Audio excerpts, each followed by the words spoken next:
up, guys, and welcome to the third episode of the Leanne and Chris Wrestling Podcast. I'm Leanne, and this is... I'm Chris, her dad. And for this episode, we are actually filming this a week late because we accidentally forgot to record last week. Well, we fell behind. We had some sick folks in the house, and there were a lot of things going on with school and everything, so it slipped away from us, but we're glad we can get caught up today and bring you the wrap-up on last week's Raw and SmackDown. Yes. Okay, first up, big story. Roman Reigns versus CM Punk at WrestleMania, baby! Yeah, what a great match. I'm looking forward to it. It's going to be a lot of fun. I think you have your top two stars in the industry right now going head-to-head, creating a major main event for WrestleMania. Probably most likely going to be night 2. So we start to see that developing. Looking forward to see how the rest of the card shakes out. You saw, they took shots at each other, mentioning the Coca Cabana podcast. That's right, yep. And they also mentioned the Zebras. Yeah, they talked about, Roman said he would never forgive CM Punk for going on his little best friend's podcast and making his life harder than it was. How they tried to come together for the what match was it? The two rings, what do they call it? It was War Games. War Games, yeah. They wanted to come together for the War Games match, and how Roman felt disrespected by Punk at the end of that. Used a little bit of suspect language. But anyways, really great promo by both guys. Really setting the stage for what's to come over the next couple months and heading into WrestleMania. Yep, so I think that was one of the best segments out of all of Raw so far this year because they were kind of pushing the lines a little bit. Absolutely. Definitely 2 top stars in the ring, setting the stage for WrestleMania. A lot of excitement. Yep. Okay, should we talk about what opened the show? Yeah, let's hear it. Braun Breaker crashes out. He was mad because of the Masked Man, how he flipped the commentary table, but I also heard that Braun Breaker did get injured. Boo! Yeah, Braun Breaker had to undergo some surgery, so he's going to be out indefinitely, which leaves that group a little bit up in the air, and we got to see which way that's going to turn now. If there's another person that's going to rise up and kind of take the lead. This is the second time they had to do this. They had to do this at the Monday after Crown Jewel because of Seth's injury. They had to push up the term for that. Yep. And now Braun Breaker got injured. So who do you think will be the natural person to take the lead? I kind of think Logan Paul. That's what I was going to say. Yeah, I think Logan Paul. What a great heel. He does great heel work, great promos. Everything down to his theme song saying that he's humble. Love it. Love Logan Paul. Love his raw athleticism.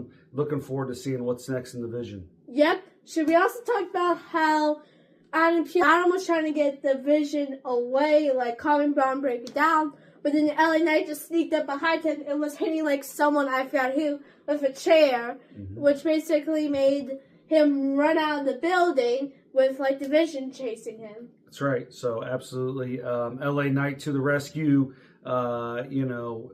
Great segment there. We'll see what happens next from that. He's getting a push.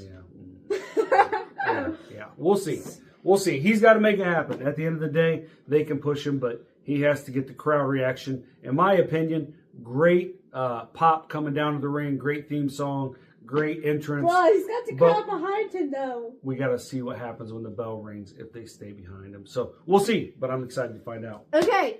So up next is Gunther basically trolled the whole audience and coming out with AJ Styles' song. A great heel work right there. That's awesome. Whoever came up with that idea, very good to kind of cycle that back into the mix and see Gunther. Haven't seen it in a while. A heel come out to another person's entrance.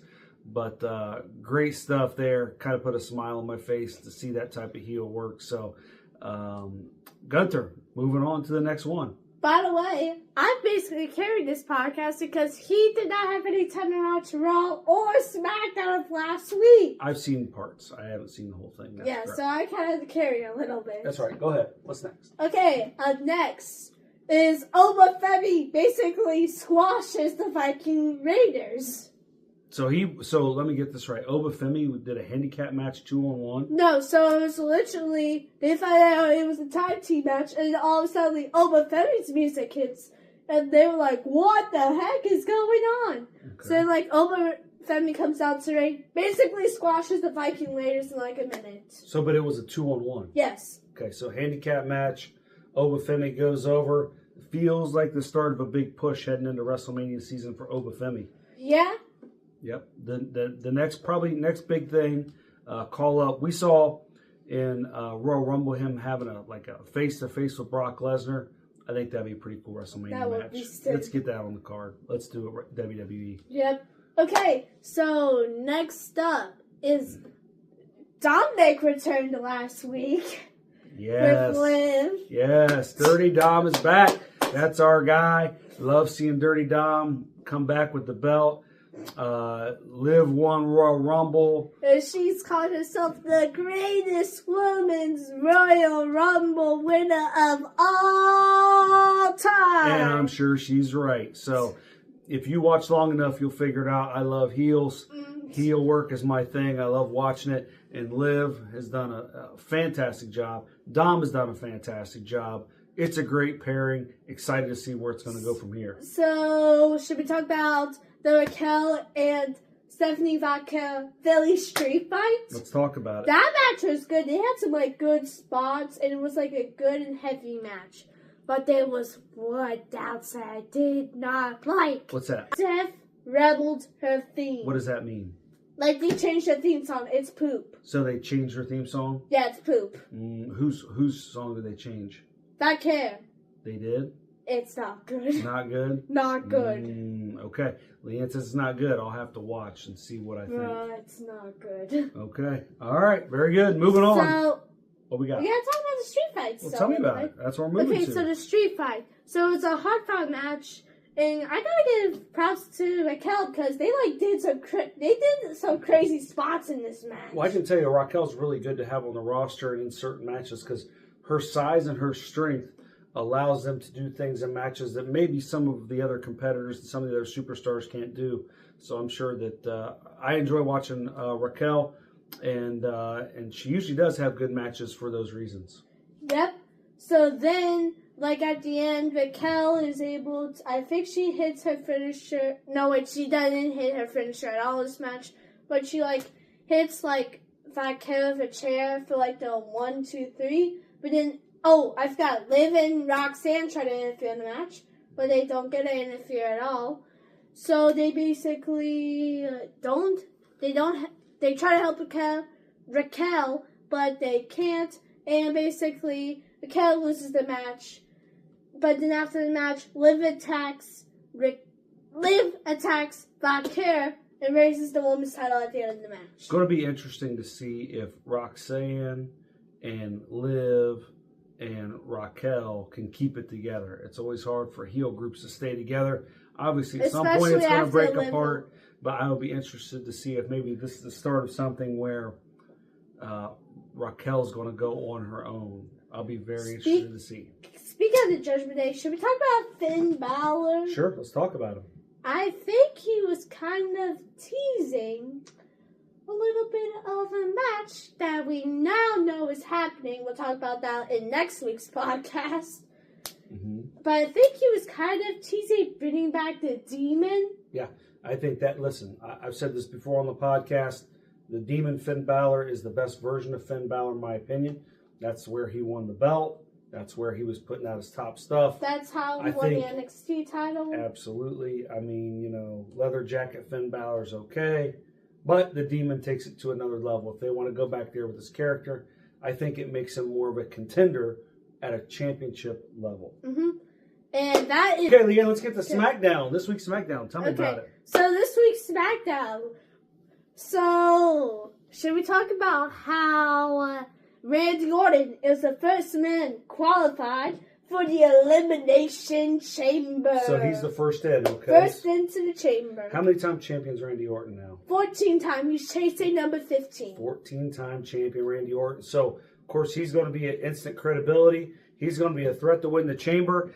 I'll be interested to see what other guys? Who we have? Do we have another? We have a second qualifier in there now. Next qualifier, but we have to talk about next week's because that person. So right now we only know wink about Randy Orton. So Randy Orton is going to be a great addition to the match. Always a top level contender, and he's going to be, anytime you got the RKO, the 3 deadliest letters in wrestling, you got a chance to win. Mm-hmm. Yep, so we technically, wink, know that there's only one person in the chamber. We're talking about the second guy who qualified next week. But what happened was that basically Solo Sikoa tried to do a Samoan spike. Yep. But Randy countered, hit him with an RKO to move on. Yeah, again, deadliest move in WWE. He can get a win anytime. Always good picking up a win over Solo. I like Solo's doing good work. I like having him in the match with. Yeah, I like that. Good. Yeah, he's got a good intro too. But I do like having him still competing at the top levels in big matches. Even if other guys are going over, that's fine. He's still competing at a high level and probably making some good money doing it. Okay, so should we talk about how Drew McIntyre did like a little bit of a funny gag? Like Let's hear it. How he tried to speak, but then someone would attack him. He first tried to speak during the opening of the show. Yep. Cody Rhodes attacked him. Yeah. And then he was talking about how he wants to qualify for Chamber and stuff. But then later in the show, Drew tries to speak again. But then this time Jacob Fatu attacks him. So you're telling me Drew wants to qualify for the Chamber? No, as the champ? No, I mean Cody and Fatu want to qualify. Oh, he's talking about those 2 guys wanting to qualify. No, Cody talks about how he wants to qualify, and Jacob, after he finishes attacking Drew, wants to qualify. We'll actually figure out which one's going to qualify, because when we are filming this video, SmackDown is tonight. And tonight, we have Cody Rhodes versus Jacob Fatu versus Sami Zayn to qualify for the Chamber. I'm kind of mad about this decision a little bit because, those are all I'd like to see Fatu and Cody in the Chamber. Yeah, I want to see both of them in the Chamber. I'd be interested to see if they can find 5 guys better than Fatu. I think Cody goes over, but I think it makes it a better match. But I'd be interested to see if they find 5 other guys better than Fatu to put in there, because he's always, first of all, he's a good worker. He's exciting. People enjoy watching him. And he's really over with the crowd. He's really over with the crowd, and anytime he comes down to the ring, there's a chance all gas, no brakes can get his hand raised at the end. Yep, but usually in the Chamber you have 4 main eventers and 2 mid carders. We got 2 main eventers currently in there. Still, that means 2 main eventers, 2 mid carders. Not necessarily. They can go any way they want. We'll see. We'll see. Okay, so up next is we're gonna talk about how Omofemi destroyed Kit Wilson. Who is Kit Wilson?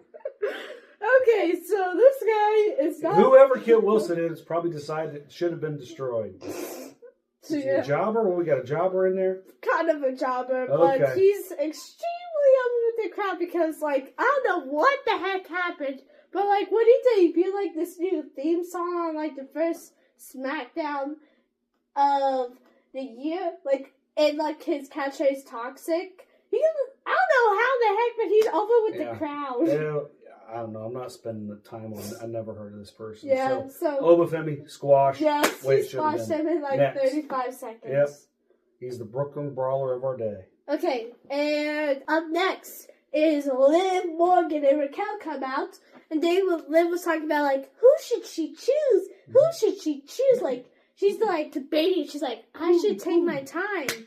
But then Jade comes out, and she's like, I'm not scared of you, Liv. I could beat you so hard. But then Jordan Grace comes out, and she's like, Jade, you haven't even defended the title once at all. You're 100 days plus now, and you haven't even defended it once. Need a fighting champion. I love Jade Cargill. She is a big, strong lady. But yeah, I think Jordan Grace is right.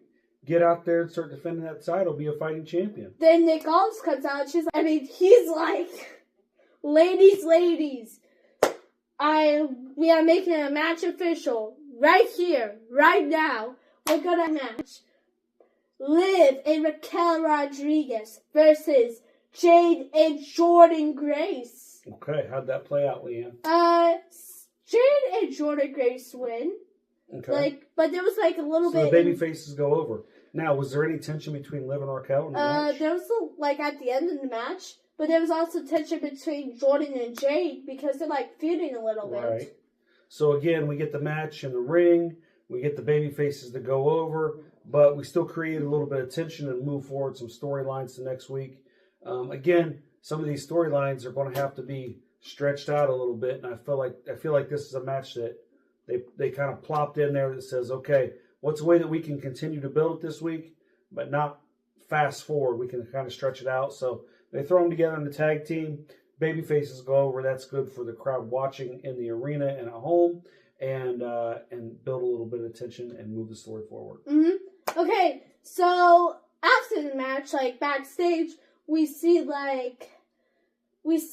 Jade and Jordan flaring up. So Nick Aldis makes a match for tonight on SmackDown. Jade versus Jordan for the women's title. So she actually defends the title after 100 days. Prediction: Liv will be involved, and it'll be a no finish. It'll be a schmoz. Probably. Yeah, we'll see. Okay, now it's time for our speed round segment where we go for the mid-carders because he doesn't like mid-carders. Don't like them. They're here, but whatever. We'll watch them. Okay, let's do a quick... I'll get the guys I don't like first. Ooh. Backstage segment between Mona Say Machine Guns, Fraxium, Candice LeRae, and Johnny Gargano. Sum it up quick. Basically... I'll sum it up quick. If it was a 2-hour show, it wouldn't be in there. Okay, yeah, let me just quickly sum it up. Basically, Faxium and Motor City Machine Guns are talking. Candice comes in, and she talks about how Johnny Gargano is depressed because he, quote-unquote, lost his mask. Faxium doesn't like it. They just get out of there. Candice kind of asks Motor City to, help Johnny Gargano or something, but they were like, nah, we don't trust you. We trusted him once before. He stabbed us in the back. So we don't trust him anymore, and then they walk off. Talk about Mello and Miz, no U.S. title on the line. Now there's two guys I want to watch right there, Mello and Miz. I'm going to guess Mello probably went over. Well, wait a minute, no title on the line, Miz went over. Yeah, I think Mello still won. Mello still won. It's okay. Miz, go out there making money. Keep doing your thing, man. Keep getting in there, putting people over. It's all good. Mello's on the rise. I like him. Mm-hmm. Keep it going. I like that we got the strap on him. Let's get some storylines, get him in some meaningful matches. Mello some more time. I'm for it. Okay, so up next. Oh wait, so basically Mello won the match. He's kind of feuding with the Miz right now, and it's the third time they're feuding. I know that's the thing. We've seen Mello don't Miz now for months. Let's give this guy a real why isn't he in there with Fatu or, some of these guys that can really make an interesting storyline? Yep. Okay, so basically our last thing to talk about is how Drew finally got to speak, before the show ended. He was talking about, he was, bragging off about, he was, shrugging off, all of what Roman and CM Punk said about him on Monday Night Raw. Yep. But then, Trick Williams comes out. And basically he's like, Drew, you better make your way because these lemon pepper steppers are coming for you. Yeah. It kind of feels, we were talking about Mello a second ago. It feels like he's already been passed up by Trick Williams. You know what I mean? Now, Obafemi, I can see that. And Trick Williams, he's a big, strong guy, too. Good-looking athlete. I get it. Yeah, I'm just making a point that it's unfortunate for Mello that he's kind of it feels like he's being, he's not in heavy storyline. These other guys are getting opportunities. What? Trick and Mello actually worked together in NXT. Mello was the big star, Trick Williams was kind of his sidekick until Mello turned on him in NXT. After Trick won the title, I think. Could be good feud in the main roster too. Yeah. For those of us that didn't follow NXT. Yeah, that feud was good in NXT. Yeah. They need to bring that up to the main roster. That's right. Just like they need to put Penta and Ray Phoenix together again. Yeah, bruh. Come on.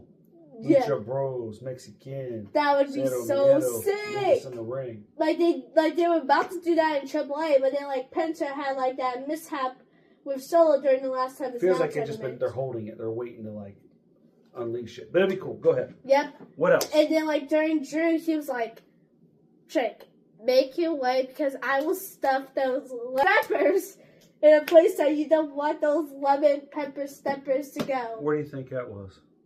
I cannot. I don't know. You know? I don't know.